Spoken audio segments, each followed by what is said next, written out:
अच्छा सुनो, वो सब्सक्राइब के साथ ना बेल बटन भी दबा देना ताकि मैं जब भी वीडियो अपलोड करूं तो तुम्हारे फ़ोन की घंटी बज जाए। हेलो स्टूडेंट्स, कैसे हो आप सब? ठीक हो? चलो, तो आज हम कॉन्टिन्यूटी का सेकेंड लेक्चर स्टार्ट करते हैं। पहले लेक्चर में क्या बताया था? कॉन्टिन्यूटी का इंट्रोडक्शन, क्या होता है, कॉन्टिन्यूटी लिमिट से कैसे डिफरेंट है, क्या इंट्रोडक्शन है कॉन्टिन्यूटी का, वो सब कुछ जो होना चाहिए वो मैंने पिछले लेक्चर में बताया है। अगर किसी को पढ़ना है तो वो इस आई बटन पे क्लिक करके पिछला लेक्चर पढ़ ले। ठीक है, अब इस लेक्चर में आज से हम क्वेश्चन से स्टार्ट करेंगे। बहुत सारे क्वेश्चंस हम करने वाले कॉन्टिन्यूटी के ऊपर, और जब ये टॉपिक खत्म होगा तो अब आपको ऐसा फील बिल्कुल नहीं होगा कि कुछ क्वेश्चन रह गया है या कुछ टॉपिक्स रह गए हैं कॉन्टिन्यूटी के अंदर जो हमें नहीं आते। आपको सब कुछ समझ में आ जाएगा। ठीक है, तो चलिए आज पहले क्वेश्चन से स्टार्ट करते हैं यहाँ से कि कॉन्टिन्यूटी यहाँ पे ये फंक्शन क्या है कि F x equal to 3x + 5 discuss the continuity at x equal to 5। मतलब एक फंक्शन दिया गया है आपको और x इक्वल टू 5 पे इसकी कॉन्टिन्यूटी की सिचुएशन का डिस्कशन, मतलब इसके बारे में कुछ कमेंट करिए। ठीक, तो चलिए कॉन्टिन्यूटी कोई फंक्शन है या नहीं, कॉन्टिन्यूस कोई फंक्शन है या नहीं, कैसे बताया था मैंने? उसका क्वालिटेटिव स्किल क्या बताया था कि just put a pen and trace on it. as long as you are keeping your pen on the graph and you are drawing that graph without lifting your pen up, वो continuous है। जब आपको pen उठाना पड़ जाए उसे क्या कहते हैं? डिसकॉन्टिन्यूस हो जाएगा उस पॉइंट पे। ठीक, दूसरी चीज ये था क्वालिटेटिव। क्वांटिटेटिवली क्या बताया था मैंने कि जब LHL और RHL दोनों इक्वल होंगे और वो दोनों वैल्यूज जब फंक्शन की वैल्यू उस पॉइंट पे, जिस पॉइंट पे क्वांटिटी हम कैलकुलेट कर रहे हैं उस पॉइंट पे फंक्शन की वैल्यू के इक्वल हो जाएंगे LHL RHL, तो फंक्शन कॉन्टिन्यूस हो जाएगा। ठीक है, चलिए तो स्टार्ट करते हैं। तो यहाँ पे मैथ्स में हम क्वांटिटेटिव एनालिसिस करेंगे। अब क्वालिटेटिवली तो सिंपल है, मैंने बताया without lifting your pen up, जब तक आप ड्रॉ कर सकते हैं तब तक फंक्शन कॉन्टिन्यूस है। चलिए, तो फंक्शन ये रहा एफ एक्स। LHL क्या हो जाएगा? LHL मतलब जिस पॉइंट पे बात हो रही है, देख लीजिए एक बार, मैं आपको इंट्रोडक्शन दे देता हूँ कि LHL कैलकुलेट कैसे किया जाता है। अगर कोई फंक्शन है जो मुझे जिसका x इक्वल टू a पे कॉन्टिन्यूटी चेक करना है तो कैसे करते हैं LHL? LHL मतलब कोई भी वैल्यू लेफ्ट हैंड लिमिट, किसी भी जिस पॉइंट पे हम कॉन्टिन्यूटी कैलकुलेट कर रहे हैं उससे ठीक थोड़ा पीछे, मतलब नेगेटिव साइड में, लेफ्ट साइड में क्या हो जाएगा? Limit x tends to a negative f(x). ठीक, उसके बाद क्या होगा? कितना पीछे? h अमाउंट में। h क्या है? एक इनफाइनाइटेसिमली स्मॉल, मैंने क्या वर्ड किया, यूज किया? इनफाइनाइटेसिमली स्मॉल। फिजिक्स में जो पढ़ते हैं उनको पता होगा इनफाइनाइटेसिमली मतलब जो इनफाइनाइटली छोटा, बहुत छोटा, जो हम इमेजिन भी नहीं कर सकते, उतना छोटा हम एक यूनिट लेंगे, एक क्वांटिटी लेंगे जिसको मैं h बोलूंगा। ठीक, लिमिट h टेंड्स टू 0, और फिर मैं चलूंगा a से h यूनिट, जो उतना छोटा यूनिट है उतना यूनिट में a से नेगेटिव साइड चलूंगा। x की जगह मैंने क्या रख दिया? a माइनस h, और इसे कैलकुलेट कर लूंगा। लिमिट मेरी बदल जाएगी h टेंड्स टू 0। इसी तरीके से मैं RHL कैलकुलेट करूंगा, ये हो जाएगा limit x tends to a plus f of x, और फिर जितना पीछे मैंने लिमिट कैलकुलेट किया उतना ही आगे, मतलब लिमिट h टेंड्स टू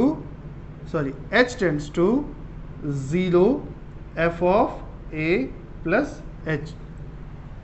ठीक, LHL RHL कैलकुलेट हो गया। अब इनकी वैल्यू आप चेक कर लीजिएगा। वैसा ही हम कुछ यहाँ करने वाले हैं जहाँ पे a की वैल्यू तो 5 है और फंक्शन ये रहा। चलिए स्टार्ट करते हैं। Limit x tends to 5 negative, LHL है ना f(x). अब क्या हो जाएगा? Limit h tends to 0 f of 5 minus h। वहाँ पे क्या यूज़ किया था मैंने? a minus h। यहाँ पे a क्या है? 5, तो 5 माइनस h, मतलब जहाँ जहाँ x है फंक्शन में वहाँ वहाँ 5 माइनस h रख दीजिए। तो क्या हो जाएगा? 3 इंटू 5 माइनस एच प्लस 5 क्या हो गया, limit h tends to 0 15 minus 3h plus 5, ये हो जाएगा limit h tends to 0 20 minus 3h। अब लिमिट लगा दो, आंसर इज, उसके बाद RHL कैलकुलेट करेंगे। RHL क्या होगा, similarly limit x tends to 5 plus f of x क्या हो जाएगा, अब वो h वैल्यू इंट्रोड्यूस कर दीजिए। h क्या इंट्रोड्यूस करेंगे तो क्या होगा, h tends to 0 f of 5 plus h, यहाँ हो गया limit h tends to 0 5 plus h मतलब 3 की जगह x की जगह 5 प्लस h प्लस 5। क्लियर है? तो ये क्या हो जाएगा, थोड़ा सा शॉर्टकट में चलते हुए, क्योंकि पूरा डिटेल में ऊपर एक्सप्लेन कर दिया है, 15 प्लस 5 20 प्लस 3h, और अब अगर आप लिमिट अप्लाई करोगे you will get 20, means LHL और RHL दोनों इक्वल आ गए। अब दोनों इक्वल आ गए तो चलिए ये तो बात खत्म हो गई। इससे अगर ये दोनों पहले इक्वल आ जाते हैं तब हम आगे कैलकुलेट करेंगे। अब क्या बच गया है, अब बच गया है कि x इक्वल टू 5 पे फंक्शन की वैल्यू कैलकुलेट करनी है, मतलब f ऑफ 5 वैल्यू रख दीजिए फटाफट, प्लस 5 15 प्लस 5 20, कहने का मतलब LHL RHL और f ऑफ 5 तीनों सेम हो गए। तीनों सेम हो गए तो बस बिना देर लगाए आप बोल दीजिए कि fx is continuous at x equal to 5। ठीक, ये एक बहुत बेसिक सा क्वेश्चन है, लेकिन ये समझाना ज़रूरी था ताकि आपको LHL और RHL की समझ आ जाए। ठीक, ये क्वेश्चन को आप एग्जाम में बिल्कुल एक्सपेक्ट मत करना, ये बहुत बेसिक क्वेश्चन है। ठीक है, लेकिन जो क्वेश्चन एग्जाम में आते हैं ना वो इससे ज़्यादा टफ भी नहीं होते, इससे हल्के से ऊपर होते हैं, जो मैं नेक्स्ट क्वेश्चन से स्टार्ट करने वाला हूँ। ठीक है, अब देखिए नेक्स्ट क्वेश्चन पे चलते हैं। तो नया क्वेश्चन हमारे पास क्या है कि fx इक्वल टू ये फंक्शन दिया गया है, ये फंक्शन डिफाइंड है, ये पार्ट डिफाइंड है x लेस देन और इक्वल टू 2 के लिए, और जब x 2 से बड़ा हो जाए तो ये वाला पार्ट डिफाइंड है। ठीक है, तब हम यहाँ नहीं जाएंगे। Check the continuity of the function at x equal to 2। ठीक है, कई बार फंक्शन आपके पास ऐसे ही आएंगे जनरली। ठीक, जो सिंगल डोमेन में पूरा जैसे पिछला फंक्शन था 3x प्लस 5 वैसा नहीं आएगा। फंक्शन जनरली स्प्लिट मेथड में ही आएंगे कि यहाँ से इससे पीछे के लिए ये फंक्शन है और इससे आगे के लिए ये फंक्शन है। जनरली ऐसे ही आएंगे आपको कैलकुलेट करने के लिए।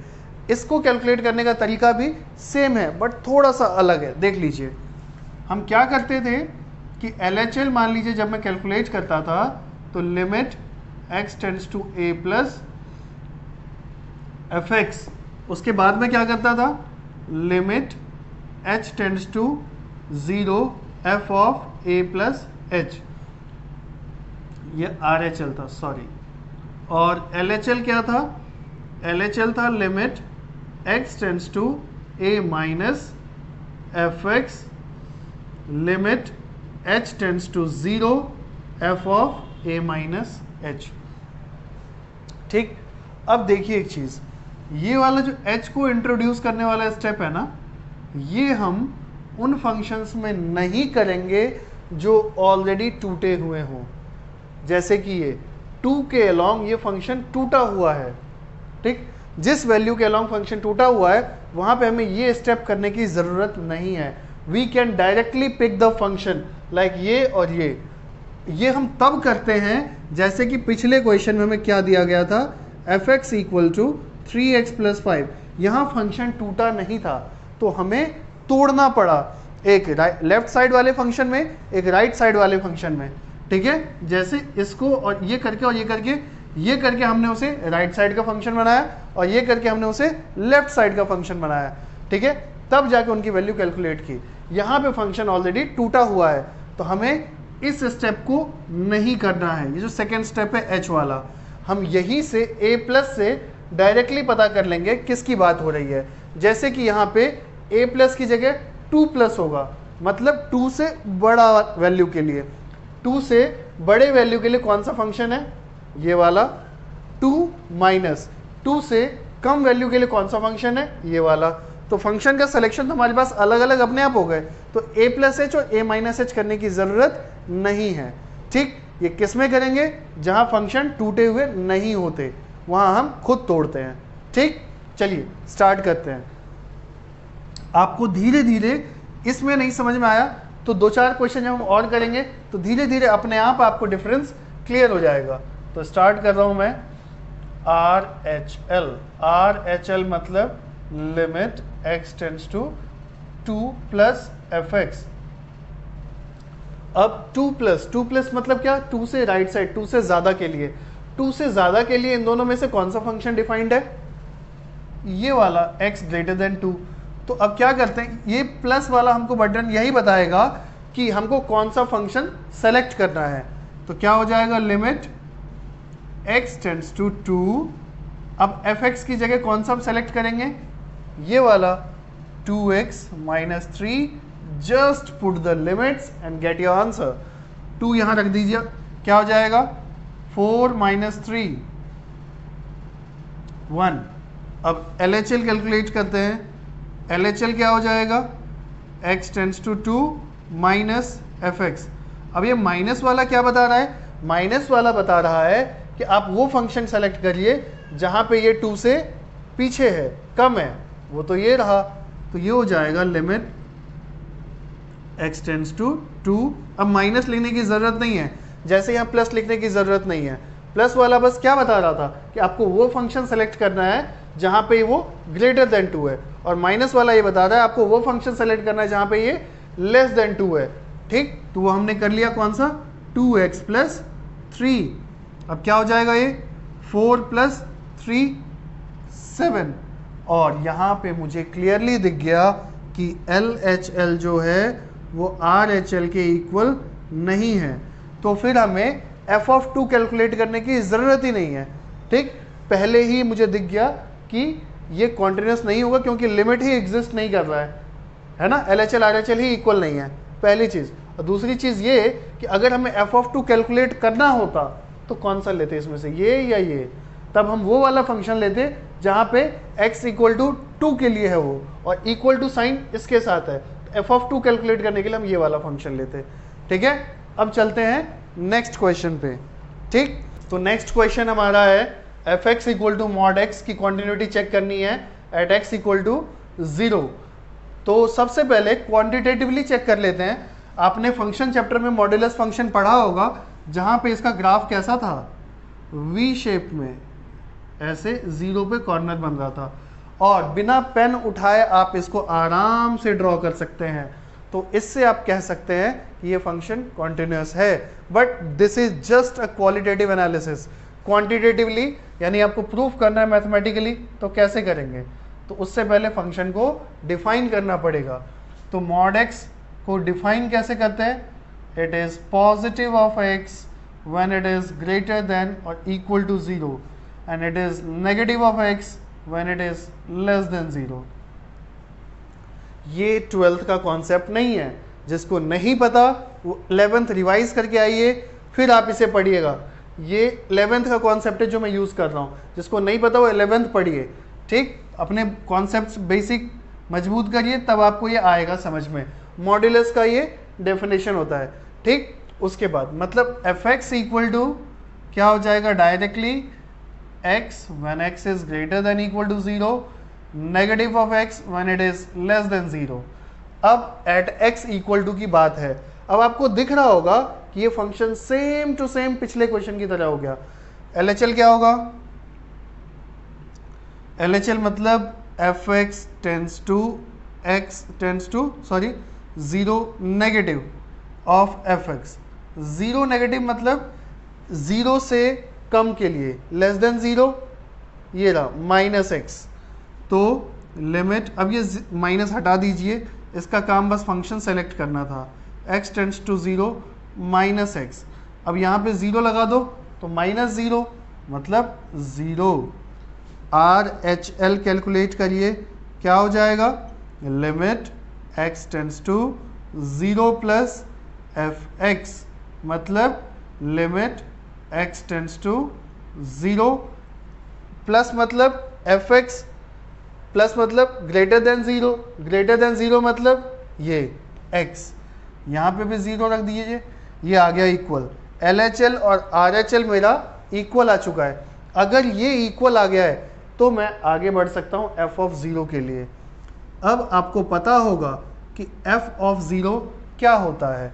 f ऑफ 0 वो वैल्यू जहाँ पे x इक्वल टू 0 है, वो ये रहा, यहाँ पे हमें x लेना है, तो x की जगह 0 पुट कर दो, ये आ गया हमारा, मतलब LHL equal to RHL equal to f of 0 equal हो गए। तीनों किसके इक्वल हैं? 0 के equal. It means fx is continuous at x equal to 0। साथ ही साथ एक फंक्शन और बता देता हूं, ठीक है। वो फंक्शन कुछ ऐसा आता है, मॉड्यूलस पे ही बेस्ड है, वो है mod x by x when x is not equal to 0 and it is 1 when x is equal to 0। ये क्वेश्चन इससे भी अलग है। अभी तो ग्रेटर देन और लेस देन की बात हो रही थी, ठीक है। ये नॉट इक्वल टू के बारे में ये पहला क्वेश्चन है, इसको अब थोड़ा ध्यान से समझना। होपफुली आपको ये क्वेश्चन समझ में आ गया होगा अगर ये आता होगा तो, क्योंकि ये फंक्शन से है। इतना क्लियर है तो इसमें कोई दिक्कत नहीं हुई होगी आपको। तो इसको अब मैं यहाँ इस्तेमाल कर रहा हूँ, ठीक। कैसे वो देखिए। मॉड्यूलस ऑफ एक्स तो आपने पढ़ा ही, क्या है ये? When x is equal to greater than 0 then x less than 0 minus x, ठीक। तो अब हमें ग्रेटर देन इक्वल टू की बात एक साथ नहीं करनी, क्योंकि इन्होंने इक्वल टू को निकाल के अलग कर दिया है। अब नॉट इक्वल टू मतलब क्या? नॉट इक्वल टू मतलब या तो ग्रेटर देन या लेस देन, दोनों केसेस में 0 के इक्वल नहीं है ना। तो देखिए अब क्या करेंगे हम, f x equal to it is minus of x upon x when x is less than 0। 0 से कम के लिए ये क्या होता है? 0 से कम के लिए ये माइनस एक्स होता है। तो मैंने 0 से कम के लिए x की जगह माइनस एक्स लगा दिया, कोई दिक्कत नहीं है। उसके बाद 0 के इक्वल के लिए इन्होंने हमें दे ही रखा है, कुछ करना ही नहीं है, 1 लिखना है। उसके बाद 0 से ज़्यादा के लिए क्या होता है? प्लस एक्स, तो ये क्या हो जाएगा? Plus x, x upon x. तो अब इसे अगर मैं सॉल्व करूं तो ये लो, ये क्वेश्चन तो LHL RHL निकालने से पहले ही धड़ाशाही हो गया, ये पहले ही सॉल्व हो गया। It is -1 for all values of x less than 0, है ना। इसमें x का कोई टर्म बचा ही नहीं, तो ये हमेशा कांस्टेंट -1 रहेगा। x इक्वल टू 0 1, तो ये हो गया x इक्वल टू 0 के लिए, और ये 1 हो गया फॉर x ग्रेटर देन 0 के लिए, ठीक है। देखिए अब LHL कैसे निकालेंगे ऐसे फंक्शन में जहां कोई वेरिएबल ही नहीं होता। वैल्यू किस में पुट करें अभी बता देते हैं आपको। LHL क्या होगा? LHL हो जाएगा limit x tends to 0 negative fx। 0 negative मतलब 0 से लेस देन के लिए। चुन लीजिए कौन सा है 0 से लेस देन के लिए, ये है। अब इसमें fx में x तो है ही नहीं, कांस्टेंट फंक्शन है, तो बहुत आसान है हमारे लिए, बहुत आसान हो गया। कोई वैल्यू ही पुट नहीं करना, डायरेक्टली वैल्यू उठाओ रख दो। RHL क्या होगा? RHL is limit x tends to 0 positive of fx। 0 positive मतलब ग्रेटर देन 0, ये रहा, इसके लिए 1 है, कोई वेरिएबल ही नहीं है तो वैल्यू ही पुट नहीं करना। और ये देख के आपको एहसास हो गया होगा कि ये फंक्शन कितना कॉन्टिन्यूअस है, ठीक। तो ये कॉन्टिन्यूअस नहीं है क्योंकि LHL और RHL आपस में इनका नहीं बन पा रहा है, LHL RHL इक्वल नहीं है, ठीक है।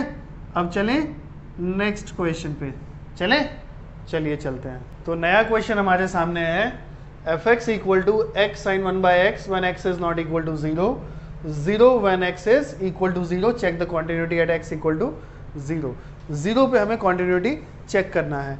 अब ये क्वेश्चन जो है इसको बहुत ही ध्यान से देखिएगा. यहाँ पे हम इसको mod x की तरह ब्रेक भी नहीं कर सकते क्योंकि इसके ग्रेटर देन लेस देन 0 के लिए अलग अलग फॉर्म्स भी नहीं हैं. तो हम क्या करेंगे, फिर हम जब फंक्शन स्प्लिट नहीं होता है तो वही वाला करते हैं, a plus H a minus H वाला सिस्टम, जैसा मैंने सबसे पहले क्वेश्चन में किया था.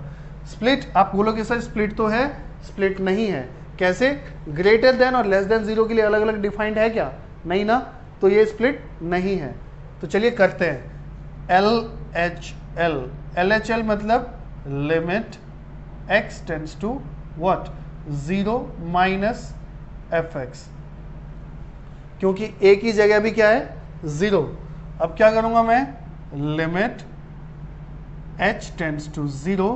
अब h टेंड्स टू 0 तो नेक्स्ट स्टेप होता ही था, f of a minus h की जगह 0 माइनस h हो जाएगा. और जहां जहां x है वहां वहां 0 माइनस h लिख दीजिए. तो क्या हो जाएगा? Limit h tends to 0, f of 0 minus h means 0 minus h sine of 1 upon 0 minus h. ठीक है, इतना क्लियर है. अब ये क्या हो जाएगा? 0 माइनस h माइनस h. एक स्टेप और लिख देते हैं आगे, h tends to 0 minus h, और ये हो जाएगा साइन 1 अपॉन माइनस h. बिल्कुल सही. ठीक. अब आपको पता होगा 11th क्लास की ट्रिगोनोमेट्री में आपने पढ़ा होगा साइन माइनस थीटा क्या होता है. Sine minus theta minus sine theta होता है. तो इस हिसाब से आप ये कहना चाह रहे हैं कि ये माइनस बाहर आ जाएगा और इस माइनस के साथ मल्टीप्लाई होके प्लस बन जाएगा, और ये हो जाएगा फिर limit h tends to 0 h sine 1 upon h. ठीक. अब आप देखेंगे कि अगर मैं ये 0 यहाँ पुट करता हूँ तो ये 0 हो गया, लेकिन ये 0 यहाँ पुट करता हूँ तो ये साइन इन्फिनिटी हो गया. और क्योंकि 0 नीचे है, 1 अपॉन 0 क्या होता है? इन्फिनिटी. तो साइन इन्फिनिटी हो गया ये. अब अगर मैं साइन इन्फिनिटी की वैल्यू जनरली बच्चों से पूछता हूँ तो उनका आंसर आता है सर इन्फिनिटी पे तो इन्फिनिटी ही होगा ना. ठीक है. फिर उस टाइम वो साइन का ग्राफ भूल जाते हैं कि x चाहे कितना भी बड़ा हो जाए, ठीक है, वो 1 और -1 के बीच ही बंधा रहेगा. इन्फिनिटी में तो ऐसे जाएगा, ठीक, लेकिन वैल्यू 1 और -1 के बाहर तो जा नहीं सकती है. तो क्या करें? तो क्या होगा इन्फिनिटी पे? तो सर कौन सी वैल्यू लें? मैक्सिमम वैल्यू ले लें या मिनिमम वैल्यू ले लें? -1 लें, +1 लें, 0 लें, क्या लें? क्योंकि इन्फिनिटी कौन सी वैल्यू है सर हमें तो पता नहीं है. हमें नहीं पता, बट हमें एक चीज़ पता है. क्या? h की जगह 0 होगा, ये पक्का है. ठीक है, ये 0 होगा. मुझे जो पता है वो मैं लिख रहा हूं, आप बताना ये गलत हो है या नहीं. An oscillating value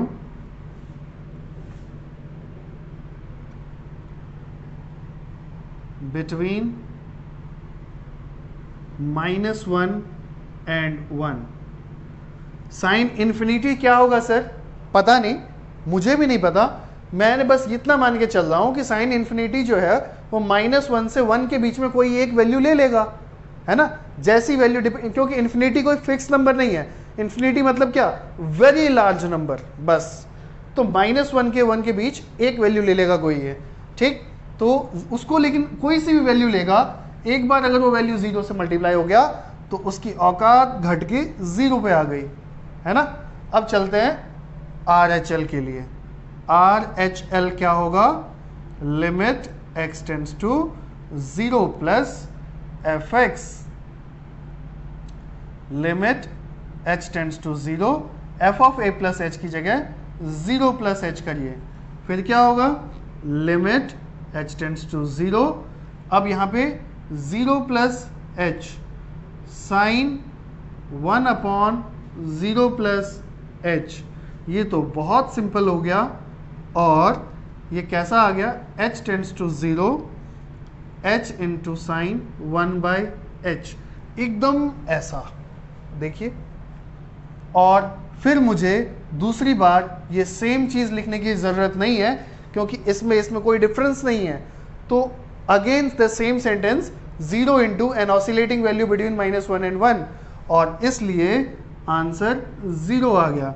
and hence my LHL and RHL are equal, that is 0, since there is a hope of having a continuous function, तो मैं f(0) पे जाऊंगा।